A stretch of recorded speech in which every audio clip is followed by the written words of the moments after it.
Bab 72. Mutiara Sang CEO. Nyonya Sofia menggaluk kedua cucunya dengan sangat hangat dan penuh kasih sayang. Dia tak hentinya mencium kedua bocah itu secara bergantian. Mama Alex benar-benar tidak menyangka kedua bayi yang dia tolong 6 tahun yang lalu ternyata adalah cucu kandungnya. Dia sangatlah bersyukur karena dia telah menolong dan menyelamatkan keturunan putranya itu, bahkan dia juga ikut andil dalam pemberian nama untuk keduanya. Sungguh kuasa-Mu luar biasa ya Allah, ujar Nyonya Sofia di dalam hati dengan penuh haru. Tidak terasa air matanya jatuh membasahi kedua pipinya. Ayah, kalau aku dan Kak Juna mempunyai oma, berarti kami juga memiliki opa dong ya? Tanya Luna kepada sang ayah yang berada di sisi omanya saat pelukan dari omanya sudah terlerai.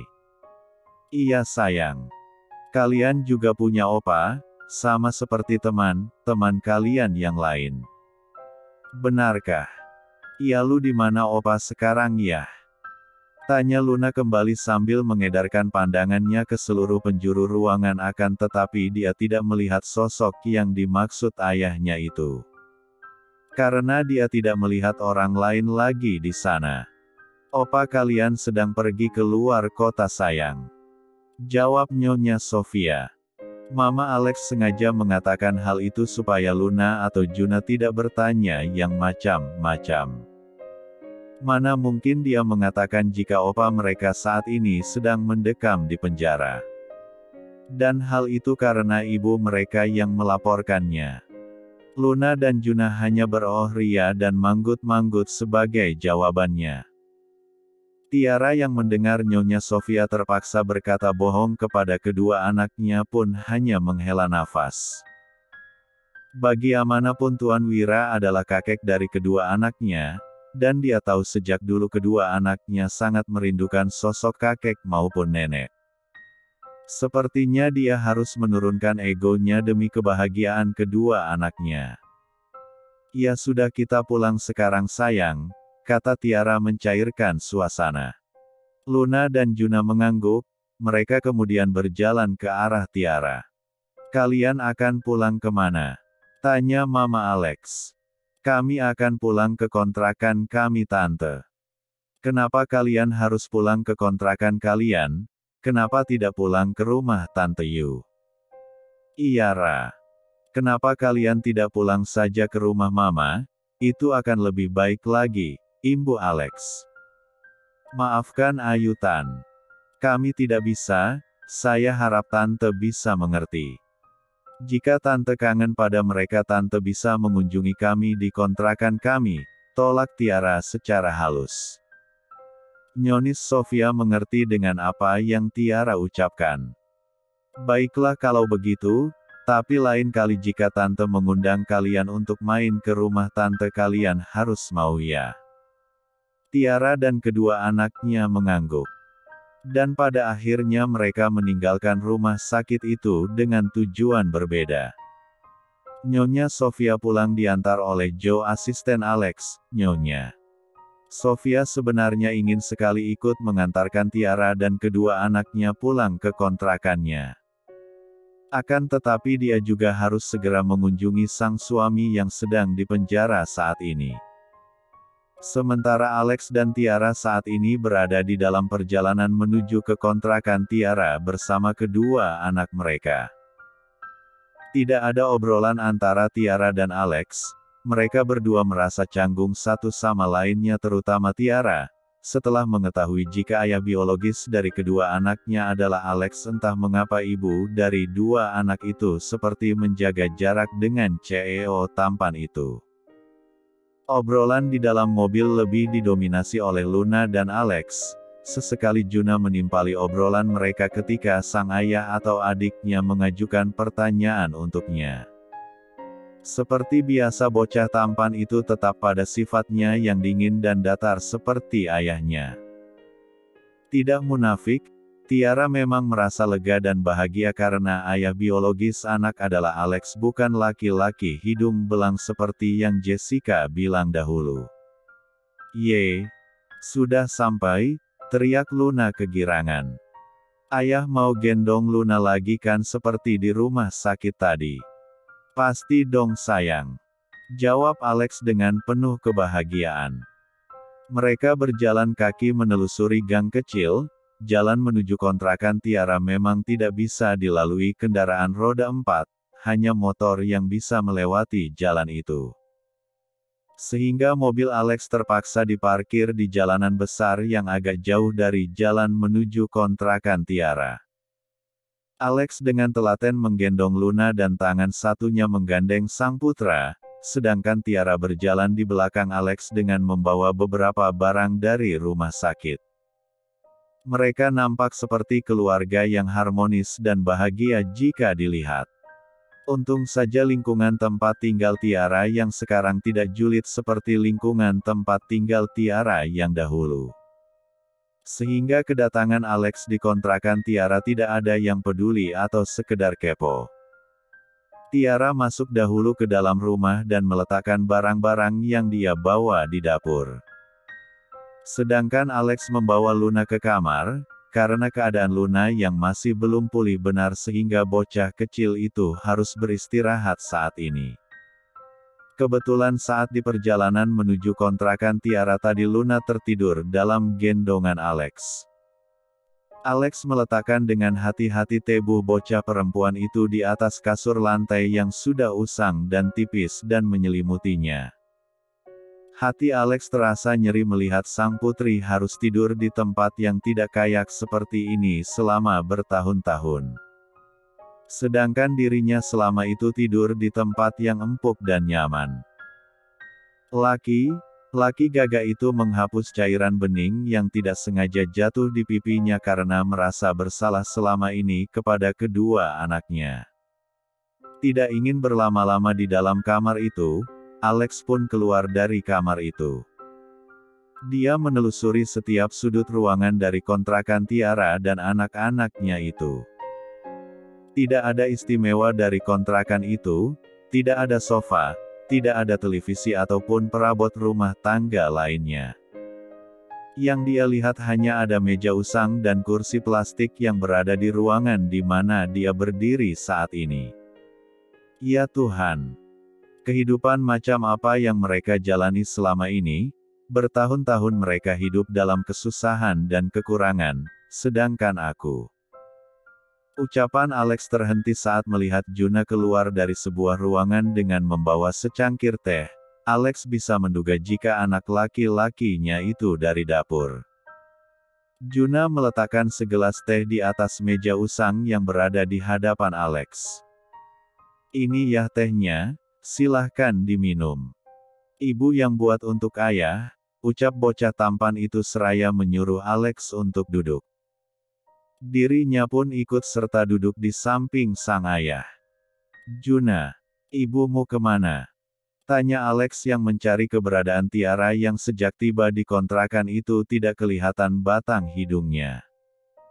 Ibu setelah membuatkan teh ayah, langsung pergi ke warung Makjum untuk bantu-bantu di sana supaya ibu bisa mendapatkan beras dan telur untuk makan nanti, jawab Juna.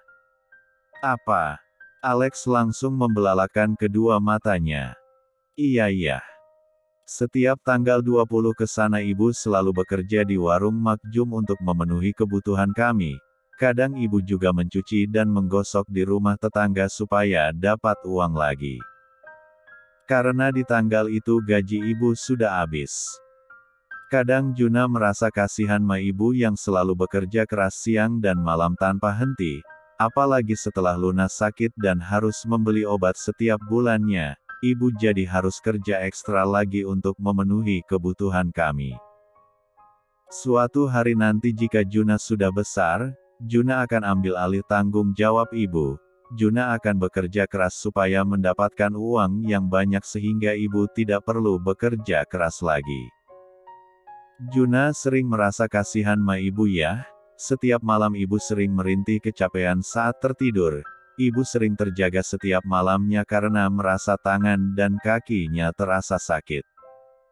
Juna sedih jika melihat ibu seperti itu ya. kata bocah tampan itu sambil menangis sesenggukan menceritakan semua yang Tiara alami selama ini. Alex yang mendengar cerita anaknya itu meremas dadanya yang tiba-tiba terasa sesak. Ya Tuhan! Laki macam apa aku ini?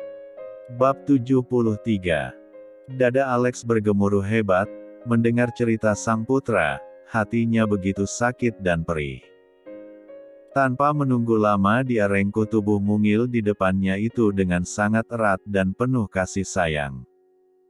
Maafkan ayah Juna. Maafkan ayah. Karena ayah kalian harus menderita seperti ini. Ayah janji setelah ini, ayah akan ambil alih tanggung jawab ibu. Ayah akan membuat kalian bahagia dan tidak kekurangan satu apapun, ucap Alex dengan B1 bir bergetar menahan tangisannya. Juna yang mendengar perkataan sang ayah kemudian merenggangkan pelukannya. Bocah tampan itu menatap lekat manik mata sang ayah. Kenapa ayah baru berkata seperti itu sekarang? Kenapa tidak dari dulu ayah mengambil alih tanggung jawab ibu? Kenapa ya? Alex, terdiam 1000 bahasa tenggorokannya tiba-tiba tercekat begitu saja. Dia bingung ingin menjawab apa atas pertanyaan sang anak. Tidak mungkin dia menjelaskan semuanya yang terjadi antara dirinya dan Tiara di masa lalu. Usia Juna saat ini masih terlalu kecil untuk menerima penjelasan itu. Kenapa ayah diam saja, Hem? Maafkan ayah Juna. Hanya rangkaian kata itulah yang muncul dari bibir Alex saat ini sambil kembali mentigaluk sang putra berharap sang anak bisa sedikit tenang saat ini. Di balik pintu ada seseorang yang sedari tadi memperhatikan semua percakapan antara ayah dan anak itu dengan sesekali menghapus air matanya. Tiara yang sudah pulang sejak tadi awalnya ingin langsung masuk ke dalam untuk memasak makan malam tiba-tiba terhenti begitu saja setelah mendengar suara sang anak yang sedang menceritakan kehidupan mereka selama ini dengan sang ayah. Ibu dua anak itu terpaksa berhenti tidak jadi masuk ke dalam karena dia ingin tahu seperti apa tanggapan atau respon dari Alex setelah mendengar semua cerita Juna. Tiara sangat terharu mendengar penuturan sang anak yang begitu dewasa. Sekalipun dia merasa sedih karena sang anak harus tumbuh menjadi dewasa sebelum waktunya. Setelah mendengar semuanya Tiara memutuskan untuk segera masuk, karena dia tahu pasti Alex tidak mampu menjawab pertanyaan Arjuna. Bagaimanapun dia sudah menyadari kejadian yang menimpanya selama ini bukan semata-mata kesalahan Alex semata lebih tepatnya baik dirinya dan Alex sama-sama hanya korban dari kelicikan Jessica. Assalamualaikum. Salam Tiara sambil berjalan masuk ke dalam ruangan di mana Alex dan Juna berada saat ini. Sebelumnya Tiara merapikan penampilannya terlebih dahulu yang sedikit berantakan dan berdebu setelah membantu Mak Jum mengangkat beberapa barang di warung tersebut. Tak lupa dia juga menghapus jejak air mata yang keluar tadi dari pipinya. Juna yang mendengar suara sang ibu langsung melepas P3 lukannya dari sang ayah. Waalaikumsalam. Jawab kedua pria di ruangan itu dengan suara yang pelan. Alex menengok ke arah sumber suara yang sangat dia kenali. Tatapannya saat ini tertuju pada seorang wanita yang menenteng sebuah kantong plastik kecil yang entah apa isinya. Wanita itu terlihat sangat lelah nampak jelas dari raut wajahnya yang sayu, sekalipun wanita itu menampakkan seulas senyuman manis dari bibirnya. Lelah yang terlihat dari wajah wanita itu tidak mengurangi pancaran kecantikan dari perempuan itu. Ibu sudah pulang? Tanya Juna sambil mendekat ke arah ibunya dan mengambil alih kantong plastik yang dibawa sang ibu. Iya sayang, kebetulan pekerjaan di warung Mak Jum tidaklah banyak jadi ibu bisa pulang cepat sekarang, jelas Tiara. Jika pekerjaan sang ibu di warung Mak Jum sedikit berarti ibunya hanya mendapatkan beras dan lauk sedikit, itu yang ada dalam pikiran Arjuna sekarang ini. Pantas saja ibu hanya membawa kantong plastik yang kecil, ujar Juna dalam hati. Ya sudah, ibu duduk dulu istirahat. Juna akan memasak beras ini dan mengambilkan ibu air. Tiara hanya mengangguk, dan menuruti perintah sang anak. Dia mendudukkan tubuhnya di kursi yang ada di ruangan itu. Dia tidak mempermasalahkan jika Juna yang memasak beras yang dia bawa tadi, karena hal itu sudah biasa Juna lakukan setiap harinya. Lagi pula Juna memasak nasinya menggunakan alat penanak nasi jadi tidak begitu bahaya baginya. Benar yang seperti aku duga, ucap Juna saat melihat isi kantong yang Tiara bawa tadi. Di situ terlihat ada sedikit beras dan 2 butir telur. Jika ibu cuma mendapatkan ini, berarti besok pagi ibu harus bekerja keras lagi untuk mencari makan kami, karena yang ibu bawa sekarang hanya cukup untuk makan malam nanti. Kasihan ibu. Lirih Juna sambil menyeka air matanya yang keluar. Bocah tampan itu dengan begitu terampil mencuci beras yang dia bawa tadi dan memasukkannya ke wadah penanak nasi dan memasaknya. Hal itu tidak luput dari pandangan sang ayah yang sejak tadi sengaja mengikuti sang anak. Lagi dan lagi hati Alex sangatlah terasa sakit karena melihat sang anak tumbuh menjadi anak yang begitu dewasa sebelum waktunya. Bahkan apa yang Juna ucapkan tadi pun terdengar sangat jelas oleh Alex. Dengan cepat Alex langsung meraih ponselnya dan menghubungi sang asisten. Entah apa yang diperintahkan Alex pada asistennya itu. Sedang apa kamu di sini, Al? Tanya Tiara yang baru saja dari kamar Luna mengecek keadaan sang putri, jadi dia tidak mengetahui jika Alex berada di dapur. Ini aku mau ke kamar mandi tapi aku tidak tahu di mana tempatnya, bohong Alex. Oh, kamar mandinya ada di sebelah sana. Tapi maaf kamar mandinya sangat kecil dan kotor Al, kata Tiara seraya menunjuk ke sebuah ruangan kecil yang terletak tidak jauh dari tempatnya berdiri sekarang ini. Alex mengangguk dan berjalan ke arah yang Tiara tunjukkan tadi. Tiara sendiri langsung menghampiri Juna yang sedang membuat bumbu untuk menggoreng telur nanti. Sini biar ibu yang melanjutkannya sayang. Kamu istirahat saja dan temani ayah kamu. Baik Bu. Setelah mengatakan hal itu Juna pun meninggalkan Tiara dan menemui Alex yang sudah berada di ruangan yang tadi.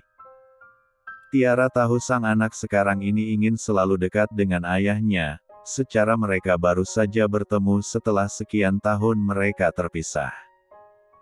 Tidak perlu waktu yang lama bagi Tiara untuk menyelesaikan urusan dapurnya.